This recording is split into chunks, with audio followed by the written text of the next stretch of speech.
অনেক চেষ্টা করেছি, ক্লে হার্ড হয়ে যাওয়ার আগের মুহূর্ত পর্যন্ত চেষ্টা করেও দুটো হাঁস একরকম করতে পারলাম না। ওই একটু 19-20 থেকেই গেল। এখন যদিও আর মন খারাপ হচ্ছে না, দুটো কালার করার পর এত সুন্দর একটা লুক এসছে, দেখে তো আর মনেই হচ্ছে না দুটো সেম হয়নি, একটু 19-20 হয়েছে। একটা একটু বড়, একটা একটু ছোট হয়েছে। আর তোমরা একটু মন দিয়ে দেখে বলো তো কোনটা ছোট কোনটা বড় হয়েছে। মন দিয়ে অবশ্য দেখার দরকার নেই, একটু ভালো করে দেখলেই বুঝতে পারবে একটা একটু ছোট আর একটা একটু বড় হয়েছে। আমি আমার 100% দিয়েই চেষ্টা করেছিলাম, কিন্তু ক্লে খুব তাড়াতাড়ি হার্ড হয়ে যাচ্ছিল। আর যারা ক্লের কাজ করো তারা তো জানোই ক্লে কত তাড়াতাড়ি হার্ড হয়ে যায়, তো এটা সম্পূর্ণভাবে আর সম্ভব হলো না।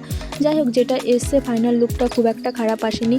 আর এটা কি অনেকেই বুঝতে পারোনি, এটা এই টাইপ ইয়াররিংস, মানে পুরো কান জুড়ে থাকে। এগুলোকে কি বলে আমি জানি না, তবে আমার এত ভালো লাগছে ইদানিং, আমার শুধু ইচ্ছে করছে নানা রকম ডিজাইনের এই টাইপ ইয়াররিংসই বানাই। তো এটাও একটা নতুন লুক। যারা আমার আগের দিনের কাজটা দেখেছো তারা একটু কষ্ট করে জানিও প্লিজ কোনটা তোমাদের বেশি ভালো লাগলো। আমার দুটোই ভালো লেগেছে, তবে এটা একটু অন্যরকম হয়েছে। আমার 1% ভোট এটাতে একটু বেশি, আমার এটা একটু বেশিই ভালো লেগেছে। হাঁস দুটো এতটা সুন্দর হয়েছে, এটা সামনাসামনি দেখলে বুঝতে পারবে। এখানে কালারটা একটু ডাস্কি হয়ে গেছে, অরিজিনাল লুকটা অনেক বেশি সুন্দর। আমি কোনো একদিন আমার সবগুলো ইয়াররিংস পরে দেখাবো। তো আজকের মতন টাটা।